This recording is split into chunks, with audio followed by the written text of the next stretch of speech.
Magpalang araw mga sir, mga madam. At i-revlog lang natin itong property na 1.8 hectares along MacArthur Highway.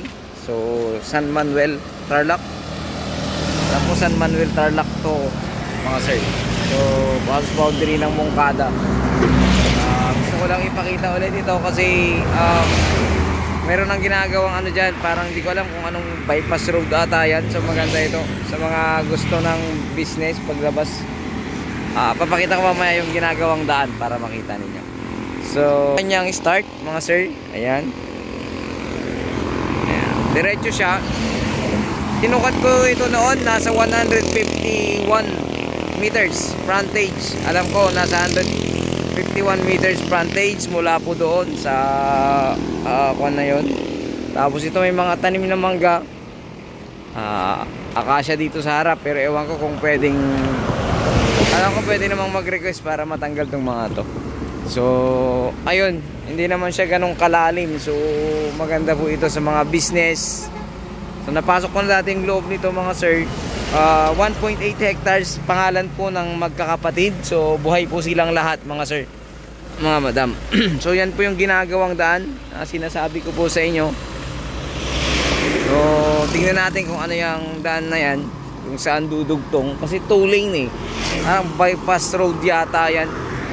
So ito yung mga mangga. Ayan, maraming akasya. Marami ring akasya sa loob. Makikita ninyo.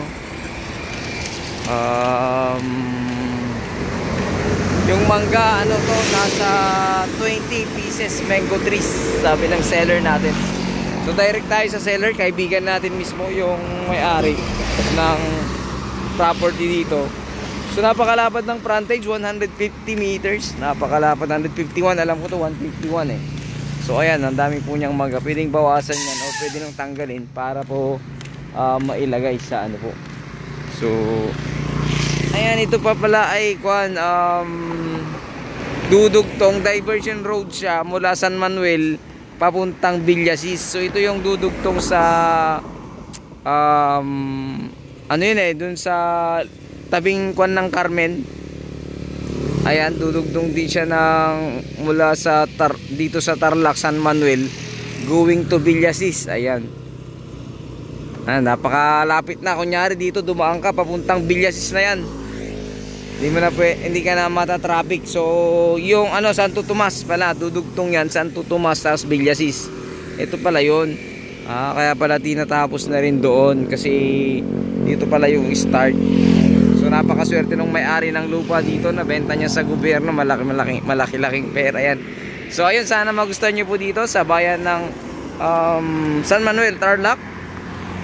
So maganda rito kasi bypass road na yan, labasan na yan ng mga trucks.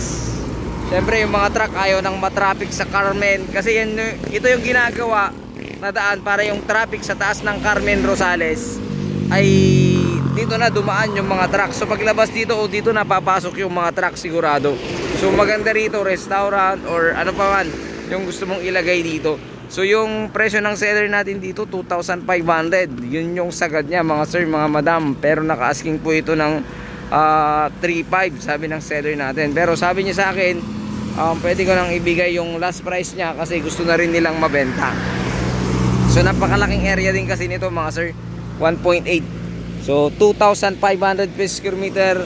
Pag-usapan nyo na lang yung capital gain tax ayon sa ating seller. Kaya ayun, sana magustuhan nyo to at pakitawagin nyo ako agad sa aking numero kasi ano, napakaganda na po yan kasi labasan na or pasukan ng mga malalaking truck or mga biyahero na ayaw ng ma-traffic doon sa Carmen Rosales kasi nga nakakatakot yung tulay doon.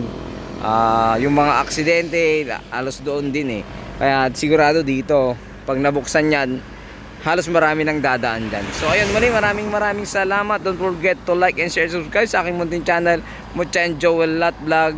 Ulitin ko, 151 meters frontage ito, napakaluwang at 1.8 hectares mahigit, 2,500 per square meter. So ayun, ito bang yung lingkod agent Joel. God bless you all.